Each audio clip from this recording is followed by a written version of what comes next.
오늘 말씀의 제목은 시대의 징조를 깨닫는 자가 위기를 극복한다라는 제목으로 하나님 말씀을 전하겠습니다.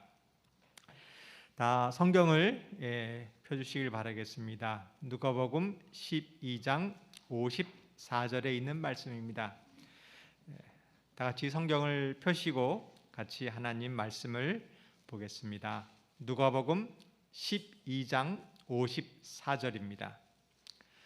또 무리에게 이르시되 너희가 구름이 서쪽에서 이는 것을 보면 곧 말하기를 소나기가 오리라 하리니 과연 그러하고 남풍이 부는 것을 보면 말하기를 심히 더우리라 하나니 과연 그러하니라.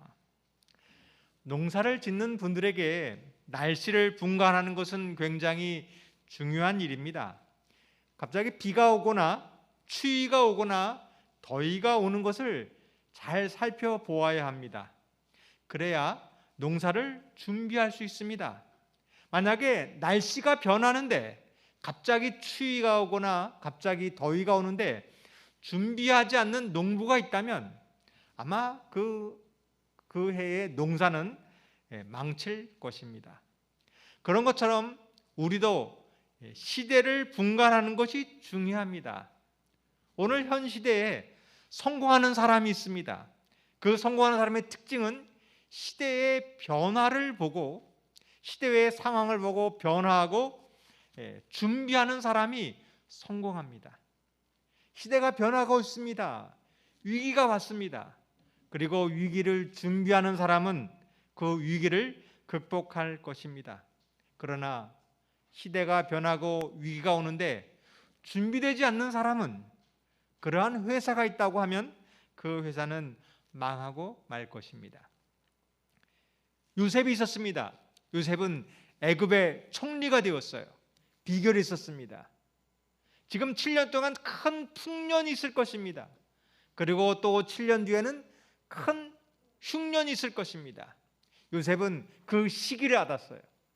풍년이 있을 것이고 그 위에 흉년이 올 것을 알고 그것을 준비할 사람이 되었기 때문에 그는 총리가 되었고 애굽을 부강한 나라로 만들었던 것입니다. 오늘날도 마찬가지입니다. 지금 사회가 급속히 변하고 있습니다. 위기가 올 수도 있고 풍요로운 시대가 올 수도 있습니다. 그러나 그 상황을 준비된 사람은 그 위기를 극복할 줄 믿습니다. 신앙도 마찬가지입니다. 지금은 신앙적으로 가장 어려운 시기입니다. 그 시기를 깨닫고 준비하는 사람은 위기를 극복할 줄 믿습니다. 성도 여러분, 오늘 이 안식일 이 시기를 깨닫고 위기를 극복하는 신앙을 갖게 되기를 바라겠습니다. 누가복음 12장 56절입니다. 외식하는 자여 너희가 천지의 기상은 분간할 줄 알면서 어찌 이 시대는 분간하지 못하느냐? 또 어찌하여 옳은 것을 스스로 판단하지 아니하느냐? 어리석은 사람이 있습니다. 그 사람은 구분하지 못하는 사람입니다. 이 지식적으로는 세상적으로는 모든 것을 다 분간해요. 그러나 신앙적으로 무엇이 올바른 것을 깨닫지 못하는 사람은 그 사람은 어리석은 사람이라고 말합니다. 가장 중요한 것이 있습니다. 천지 기상을 분간하는 것보다 오늘 이 사회의 변화를 분간하는 것보다 더 중요한 것은 신앙적으로 올바른 것을 그런 것을 분간하기를 바라겠습니다. 이것이 위기 극복의 비결이에요. 지금은 코로나 시대라고 합니다. 많은 사람이 코로나 이후 어떻게 변할까를 이해하게 하고 있습니다. 그 위기를 극복하는 비결이 있습니다. 그것은 영적으로 깨어나기를 바라겠습니다. 그러면 우리가 오는 위기도 극복할 줄 믿습니다. 다니엘이 있었습니다. 다니엘은 바벨론의 총리가 되었어요. 보통 총리는 왕이 바뀌면 물러나게 되었습니다. 그러나 다니엘은 왕이 바뀌어도 여전히 총리 자리가 되는 것입니다. 심지어 나라가 바뀌었어요. 바벨론이 망하고 페르시아가 되었는데도 다니엘은 여전히 총리가 되었습니다. 비결이 있었습니다. 다니엘은 하나님의 말씀을 깨달았습니다. 영적으로 깨달았습니다. 그때에 어떠한 변화가 오더라도 위기를 극복한 사람이었습니다. 성도 여러분, 이 시기를 보면서, 사건을 보면서 영적으로 깨닫는 훈련을 하기를 바라겠습니다. 요셉과 다니엘의 역사를 연구하라. 하나님께서는 그들을 해치고자 하는 사람들의 음모를 막지 않으셨다. 그러나 그분께서는 그 모든 계책들이 시련과 갈등 속에서도 그들의 믿음과 충성심을 지켜온 당신의 종들에게 유익하도록 역사하셨다. 다니엘은 음모와 시련과 갈등과 계책을 당하였습니다. 많은 위기가 있었습니다. 다니엘이 승리할 수 있는 비결은 영적으로 깨달았습니다. 하나님의 음성을 깨달았습니다. 그리고 믿음과 충성을 가졌습니다. 그때에 하나님께서 다니엘을 보호하셨습니다. 이것이 우리가 당하는 위기를 극복하는 비결입니다. 성도 여러분, 다니엘처럼 하나님께 충성하시기를 바라겠습니다. 그러면 어떠한 위기가 오든지 우리는 굳건히 설 줄을 믿습니다. 누가복음 12장 58절입니다. 내가 너를 고발하는 자와 함께 법관에게 갈 때 길에서 화해하기를 힘쓰라. 그가 너를 재판장에게 끌고 가고 재판장이 너를 옥졸에게 넘겨주어 옥졸이 옥에 가둘까 염려하라. 우리에게는 우리를 고발하는 자가 있을 거라고 얘기했습니다. 오늘 우리나라는 사회, 정치, 경제, 외교적으로 모든 분야에 갈등이 있습니다. 우리를 고발하고 다툼이 있습니다. 문제는 이 다툼을 해결하는 것이 문제입니다. 우리나라뿐만이 아니라 우리의 인생도 이러한 고발과 분쟁이 있습니다. 이것을 해결하는 것이 중요한 것입니다. 때로는 내가 잘못해서 문제가 벌어지기도 합니다. 때로는 내가 아무런 잘못한 것이 없는데도 이러한 분쟁에 휩쓸리기도 합니다. 이런 위기에 우리는 어떻게 해야 될까요? 하나님이 말하고 있습니다. 이러한 분쟁의 시대에, 위기의 시대에 하나님께서 뭐라고 말씀하시나요? 화해하기를 힘쓰라고 말하고 있습니다. 이것이 위기를 극복하는 비결입니다. 여러분, 우리에게 이러한 사건이 벌어집니다. 어려움이 벌어집니다. 그때에 하나님의 말씀을 기억하시기를 바라겠습니다. 그것이 위기를 극복하는 비결입니다. 오늘 말씀하시기를 화해하기를 바라라. 우리가 세상에 사는 동안 우리는 반대의 세력을 만나게 될 것이다. 성질을 자극하여 화가 나게 하는 일이 있을 것이다. 그러나 이러한 때에 올바른 정신으로 대함으로써 그리스도인의 특성이 나타나게 된다. 만일 그리스도께서 우리 안에 계시게 되면 우리는 짜증이 나고 화가 날 수밖에 없는 경우에도 인내하고 친절하고 오래 참게 될 것이다. 하나님은 말하고 있습니다. 우리는 반대를 만날 것입니다. 고난을 당할 것입니다. 그때 우리는 다니엘과 요셉과 같은 경험을 해야 됩니다. 하나님이 내 안에 계시면 분노와 화가 나는 것이 아니라 인내와 화해의 마음을 받게 됩니다.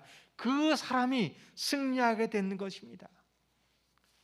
오늘 성경은 얘기하고 있습니다. 갈등의 해결의 비결은 싸워서 이기는 것이 아닙니다.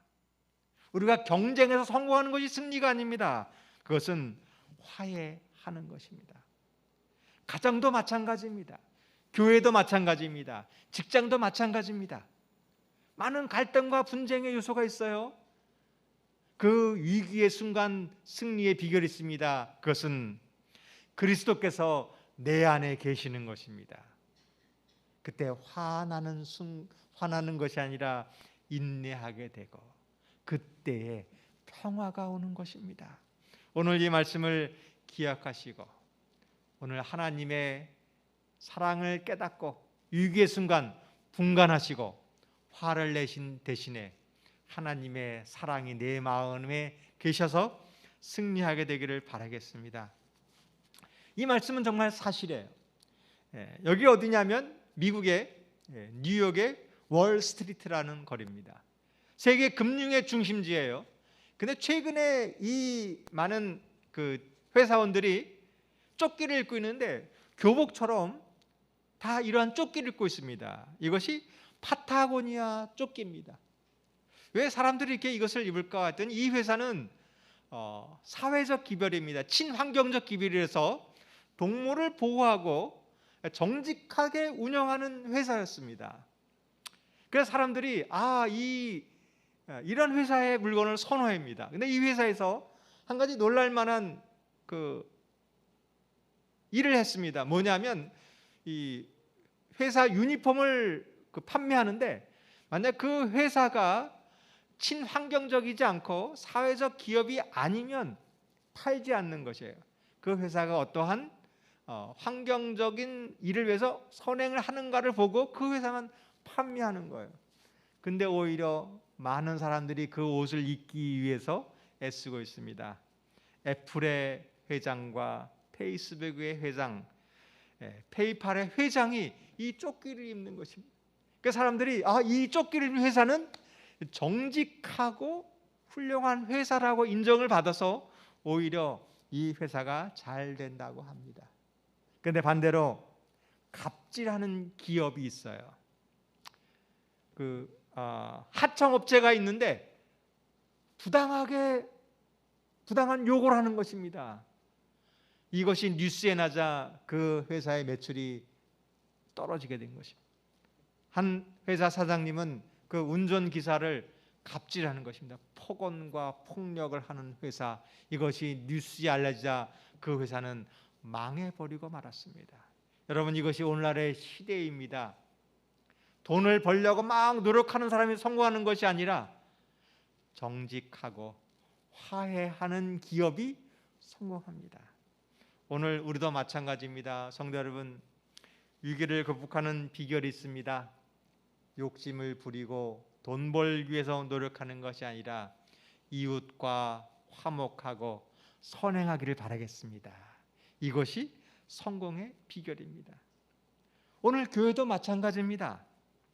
지금 코로나로 말미암아 많은 교회들이 앞으로 어려움을 겪을 것입니다. 그럼 교회는 어떻게 해야 될까요? 이제 앞으로 교회는 교인들의 숫자를 늘리는 것이 성공이 아닙니다. 교회 건물을 가꾸는 것이 성공이 아닙니다. 교회의 성공의 비결이 있습니다. 그것은 화해하는 교회입니다. 이 교회를 오면 화해를 느끼는 교회, 이 교회는 이웃에게 화해를 주는 교회라는 이미지가 알려지면 그 교회는 성공할 것입니다. 성도 여러분, 이제 아석교회는 화해하는 교회가 되기를 바라겠습니다. 이 교회에 와서 하나님을 사랑하는 교회가 되기를 바라겠습니다. 첫 번째, 우리가 화해를 하기 위해서는 하나님과 화해하기를 바라겠습니다. 오늘 이 기별을 깨닫고 우리 삶 속에서 하나님과 화해가 이루어지길 바라겠습니다. 이것은 어려운 것이 아닙니다. 하나님은 이미 용서해 주었습니다. 탕자가 돌아오기 전에 아버지는 이미 용서해 주었습니다. 화해하기 위해서 우리가 해야 될 것은 지금 돌아오면 되는 것입니다. 성도 여러분, 오늘 우리가 깨달을 것이 있습니다. 지금 주님께 돌아오시기를 바라겠습니다. 그러면 하나님께서 우리를 이미 용서해 주었습니다. 이것을 경험하는 것이 화해입니다. 그리고 두 번째로는 나와 화해를 하시길 바라겠습니다. 하나님께서는 우리를 사랑하시고 용서해 주었습니다. 이제 더 이상 자학하지 마시길 바라겠어요. 나는 죄인이야, 나는 할 수 없어, 그것이 아니라 하나님이 우리를 사랑하시는 것입니다. 하나님이 탕자에게 원하는 것은 아버지, 저는 죄인입니다, 이제 종처럼 일하면서 살겠습니다, 이것을 아버지는 원하는 것이 아니에요. 다시금 아들이 되어서 사랑하고 기뻐하는 것이 아버지가 원하는 것입니다. 하나님이 우리에게 원하는 것이 있습니다. 나를 사랑하기를 바라겠습니다. 더 이상 자학하지 마시고 하나님이 나를 사랑한다는 것을 깨닫는 것이 하나님이 원하시는 길입니다. 오늘 한번 나를 사랑해 볼까요? 한번 이렇게 안아주십시오. 아, 착하다, 아, 사랑한다, 힘내라, 나를 사랑하기를 바라요. 그러면 하나님을 사랑하고 내가 나를 사랑하면 그 가정에 화평이 올 것입니다. 나를 사랑하고 하나님을 사랑하면 그 교회가 화평이 올 것입니다. 교회가 평안이 오면 우리 이웃을 화평하게 할 수 있게 되는 것입니다. 성도 여러분, 이것이 위기의 극복의 비결입니다. 오늘 이것을 깨닫고 하나님 말씀에 순종하게 되기를 바라겠습니다.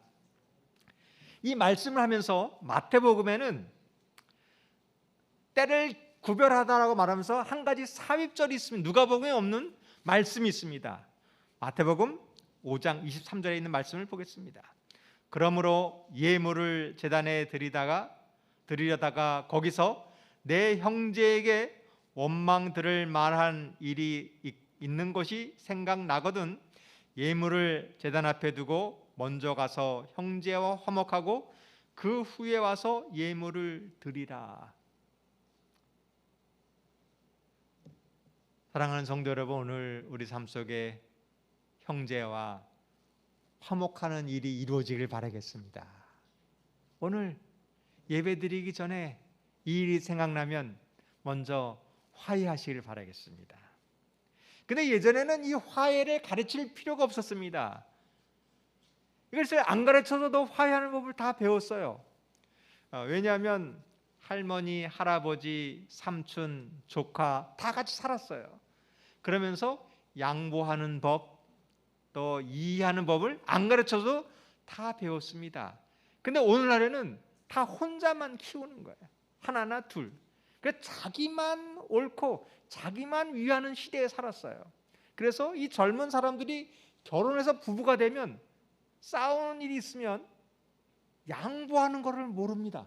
왜? 항상 나만 옳고 내가 귀하게 자랐으니까. 그래서 이제는 우리 자녀들에게 화해하고 용서하는 것을 가르쳐야 합니다. 여러분, 이것을 교회가 하기를, 교회의 사명입니다. 우리 청소년들에게, 젊은이들에게, 우리 삶 사는 우리 성도들에게 어떻게 하면 화해하는 이것을 가르쳐주는 것이 교회의 일이 되어야 할 것입니다. 성경은 이렇게 얘기했습니다. 화목의 비결이 있습니다. 그것은 져주는 것입니다. 예수님께서는 잘못한 하나님의 자녀들을 용서해 주었습니다. 대신 십자가의 대신 지심으로 화목이 무엇인지를 가르쳐 주었어요. 그것은 자기 희생의 정신입니다. 성도 여러분, 우리가 화목을 하기 위해서는 져주시기를 바라겠습니다. 져준다는 것은 약한 것이 아니에요. 오히려 강한 사람이 져주는 것입니다. 져주는 것은 나약한 것이 아닙니다. 오히려 더 당당한 사람이 져주는 것입니다. 정말 어리석은 것이 있습니다. 아내와 싸워서 이기려고 하는 사람 정말 어리석은 것입니다. 자식과 싸워서 이기는 사람 정말 어리석은 것입니다. 근데 정말 현명한 부모가 있습니다. 그것은 져주는 것입니다. 우리 한번 따라해 보길 바랍니다. 져주며 삽시다. 져주면 놀라운 일이 벌어져요. 내가 싸워서 이기면 얻을 수 없는, 져줄 때 얻는 기쁨인데 그것은 평안이 오는 것입니다. 오히려 싸워서 이기는 것보다 져줄 때 기쁨이 오고 져줄 때 마음이 평안이 오는 것입니다. 성도 여러분, 오늘 이 평안이 우리에게 임하기를 바라겠습니다. 두 번째, 화목의 일이 있습니다. 갈등이 없을 수 없죠. 때로는 분쟁이 있고 때로는 문제가 있는데 그것을 잘 푸는 비결이 있습니다. 그때 용서를 구하는 것입니다. 비결이 있는데, 부부 싸움을 하잖아요. 그러면 이제 그래, 내가 미안해. 여기서 끝나면은 되는데, 그래, 내가 잘못했는데 당신은 잘했어. 내가 이렇게 해서 잘못했는데 이것이 당신 때문이야. 이에서 화해가 안 되는 거예요. 화해는 그 미안해 하고 여기서 끝나야 됩니다. 한번 따라해 보겠습니다. 1절만 합시다. 문제가 있을 때 미안해라고 해서 끝나면 문제가 해결되는 거예요. 성도 여러분, 하나님께도 화해하는 방법이 있습니다. 그것은 변명하지 않는 것입니다. 하나님, 제가 잘못했습니다. 근데 바빠서요. 저 사람 때문에 그런 거예요. 그것이 아니라 하나님 죄송합니다. 그리고 여기서 끝나야 됩니다. 오늘 이렇게 기도하기를 바라겠습니다. 하나님 죄송합니다. 하나님 잘못했습니다. 이것이 화해이고, 이랬을 때 우리의 문제가 풀리는 것입니다. 세 번째로 화목은 과거를 잊는 것입니다. 어떤 분은 목사님에 대한 상처가 있어요. 수십 년 전의 일입니다. 근데 아직도 그것을 잊지 못하는 것입니다. 성도 여러분, 이것을 잊게 되기를 바라겠습니다. 혹시 과거에 잊지 못하는 분들이 계시나요? 때로는 이것이 쉽게 잊어지지 않는 것입니다. 이것이 예배의 필요성입니다. 내가 잊을 수 없을 때 오늘 기도하기를 바라겠습니다. 오늘 이 예배 속에서, 오늘 이 순간 내가 잊지 못하는 과거의 기억들을 하나님께 잊게 달라고 기도하시기를 바라겠습니다. 그때 하나님께서 대답하십니다. 내가 너의 죄를 다 잊었어. 내가 너를 기억하지 않아. 이제 나도 내 기억을 잊으시기를 바라겠습니다. 이것이 예배인 것입니다. 오늘 이 예배 속에서 이 화목이 이루어지게 되기를 바라겠습니다. 우리는 타인이 우리에게 참으로 잘못하거나 또는 잘못한 줄로 생각될 때에 격노하지 말 것이다. 우리가 가장 두려워해야 될 원수는 나이다. 어떠한 죄악이라도 성령의 지배를 받지 않는 인간의 정욕보다 성품에 더욱 많은 해독을 끼치는 것은 없고, 자기를 이기는 이김보다 더욱 귀중한 승리는 없다. 우리가 화나는 순간이 있습니다. 우리가 원수처럼 여겨야 될 사람이 있습니다. 그 순간 우리가 두려워야 될 원수는 나인 것입니다. 나를 이기는 것이 진정한 승리입니다.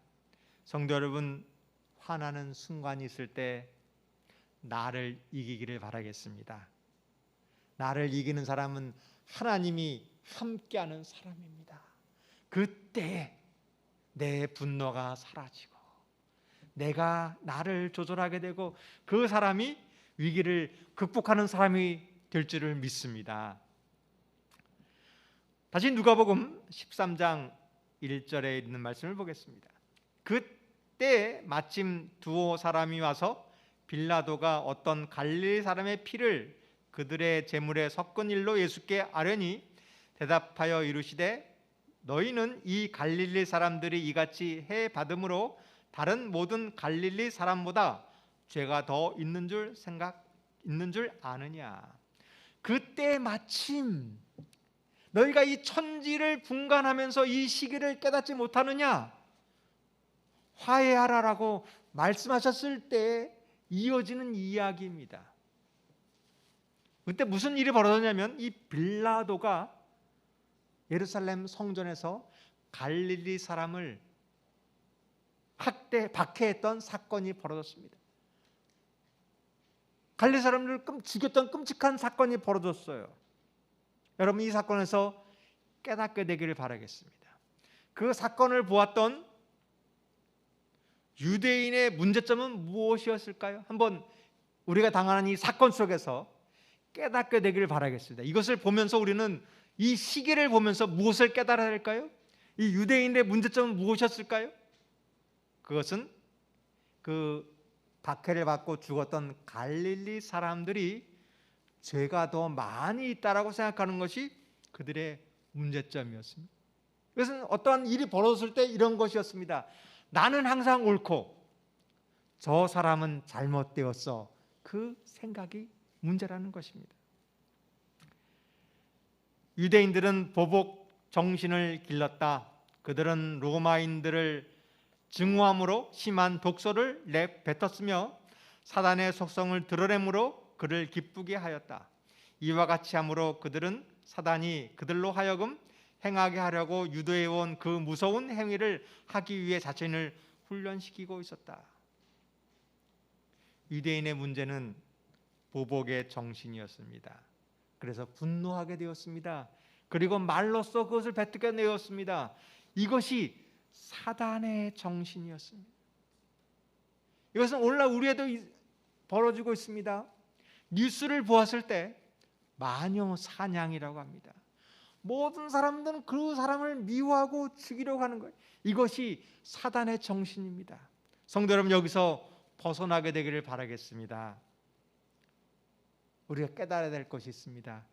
이웃의 고통을 보면 그 고통을 공감하게 되기를 바라겠습니다. 오늘 뉴스를 보았을 때 깨닫게 되기를 바라겠습니다. 저 사람은, 저렇게 나쁜 사람은 죽어 마땅해라고 비난하는 것이 아니라 고통당하는 사람을 보면서 저 사람도 구원받아야 될 사람이라는 마음을 갖게 되기를 바라겠습니다. 이것이 우리가 깨달아야 될 사항인 것입니다.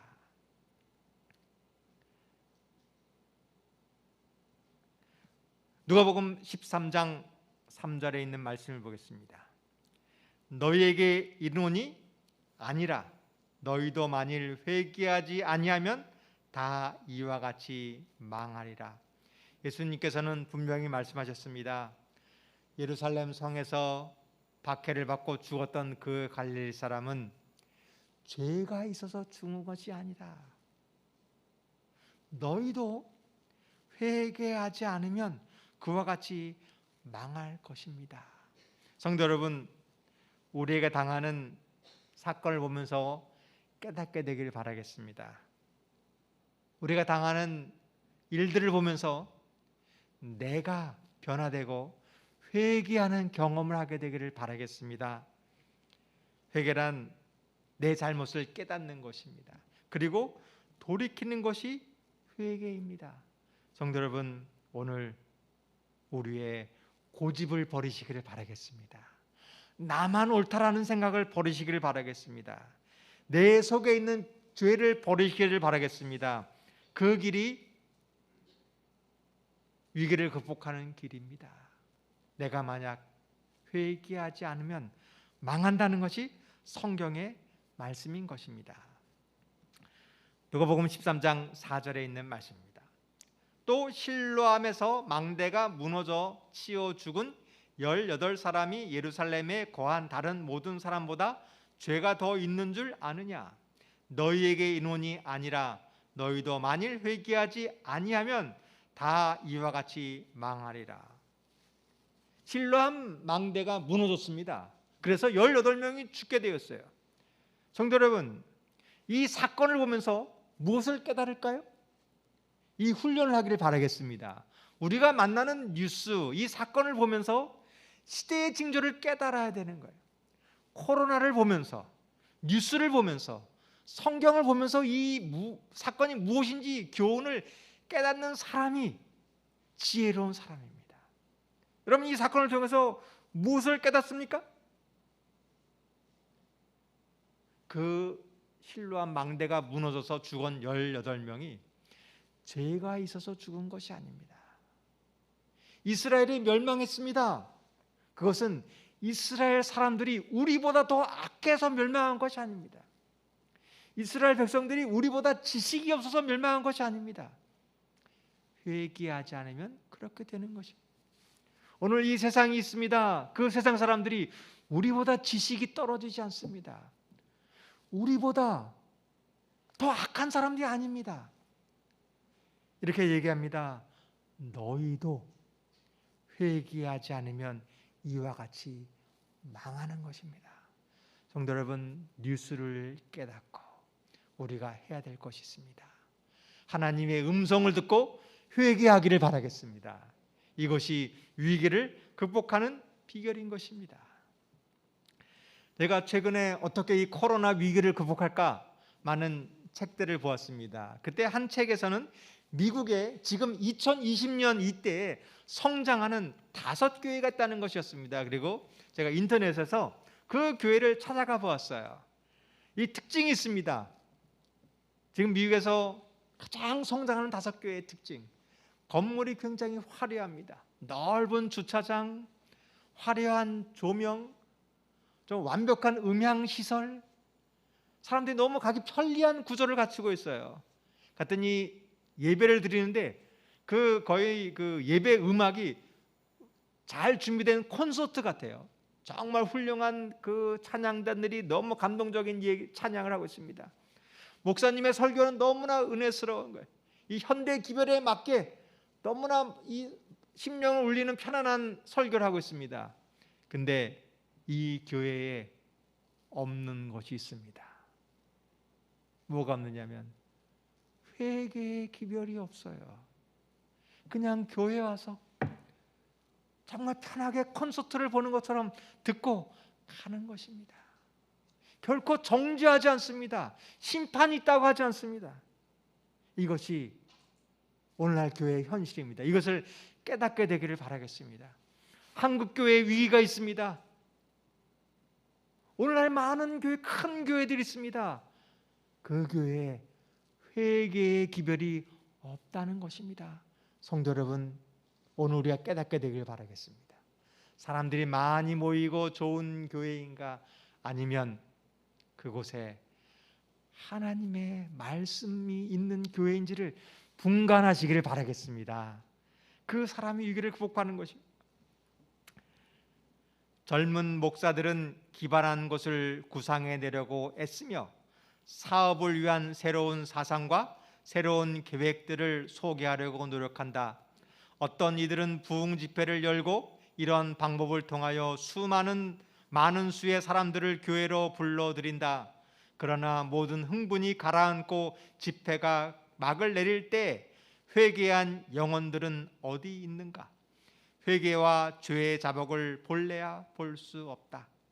여러분, 이 시대의 징조를 깨닫게 되길 바라겠습니다. 참 살아있는 교회는 회개를 전하는 교회입니다. 오늘 설교가 나의 귀를 즐겁게 하는 설교가 되었습니다. 이것을 깨닫게 되길 바라겠습니다. 내 귀를 즐겁게 하는 교회가 나를 살리는 기별이 아니라 내 심령을 쪼개고 내가 회개하고 눈물을 흘리는 기별이 살아있는 기별임을 깨닫게 되기를 바라겠습니다. 성도 여러분, 오늘 이 말씀을 기억하시길 바라겠습니다. 회개하지 않는 사람은 망할 것이라고 분명히 말씀하셨습니다. 오늘 이 기별을 깨닫고 돌이키게 되기를 바라겠습니다. 회개는 실천입니다. 내 죄를 버리는 것이 회개입니다. 오늘 깨달았으면 이전을 떠나시기 전에 죄를 회개하시기를 바라겠습니다. 죄를 버리시기를 바라겠습니다. 이것이 우리가 위기를 극복하는 비결인 것입니다. 누가복음 13장 6절 7절입니다. 이에 비유로 말씀하시되 한 사람이 포도원에 무화과 나무를 심은 것이 있더니 와서 그 열매를 구하였으나 얻지 못한지라. 포도원 지기에게 이르되 내가 3년을 와서 이 무화과 나무에서 열매를 구하되 얻지 못하니 찍어 버리라. 어찌 땅만 버리겠느냐. 이것이 이어지는 비유입니다. 이의 비유로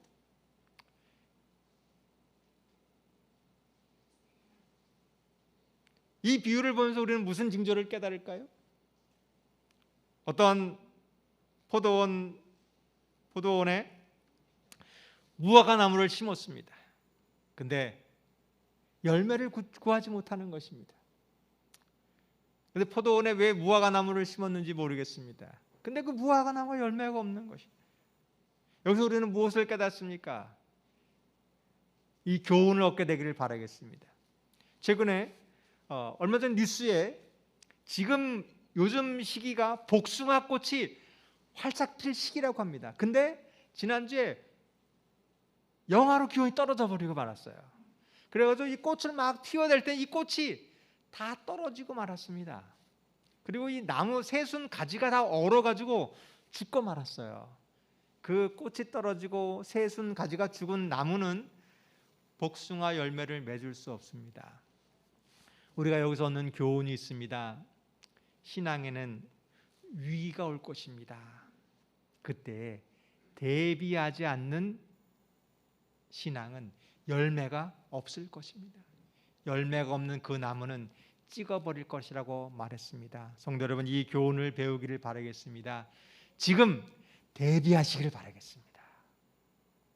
추위를 대비하시길 바라겠습니다. 내 열매가 떨어질 것을 준비하고 지금 말씀과 기도로 준비하시길 바라겠습니다. 이것이 우리가 이 기별을 듣고 깨달아야 될 교훈인 것입니다. 그러나 한 분이 계십니다. 누가복음 13장 8절입니다. 대답하여 이르되 주인이여 금년에도 그대로 두소서. 내가 두루 파고 거름을 줄이니 이후에 만일 열매가 열면 좋거니와 그렇지 않으면 찍어 버리소서 하였다 하시니라. 우리에게 다행한 사실이 있습니다. 포도원 지기가 있습니다. 그분이 바로 예수님입니다. 이렇게 간청합니다. 금년에도 그대로 두소서. 제가 거름지고 잘 돌보겠습니다. 성도 여러분, 지금이 은혜의 기회입니다. 오늘도 기회를 주셨습니다. 이번 주도 기회를 주셨습니다. 이 기회를 놓치지 마시길 바라겠습니다. 근데 이 이야기는 여기서 끝납니다. 이 포도원 지기가 금년에도 두셨는데 과연 이 무화과 나무가 열매를 맺었는지 안 맺혀고 찍혔는지는 결론이 나와 있지 않습니다. 무엇일까요? 우리에게 달려 있습니다. 오늘 기별을 듣고 준비된 사람은 열매를 맺을 것입니다. 근데 오늘 이 기별을 듣고 깨닫지 못하는 사람은 열매를 맺지 못하게 된다는 것입니다. 저는 믿습니다. 저희 마석교회는 준비된 교회인 줄을 믿습니다. 코로나가 1년이 기간이 되었습니다.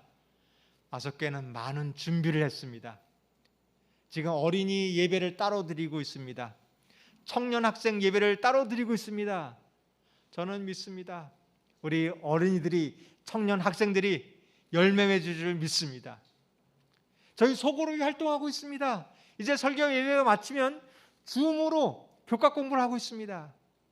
그 일을 하는 소그룹은 살아날 줄을 믿습니다. 저는 또 감동적인 얘기를 들었어요. 설교 예배가 마치고 교과 공부가 끝나면 소그룹으로 방문을 가는 거예요. 방송을 못 듣는 분들에게 가서 기도해주고 교과 공부를 나눠주고 살아 있습니다. 마석교회가 준비되었기 때문에 저희 교회는 열매 맺을 줄 믿습니다.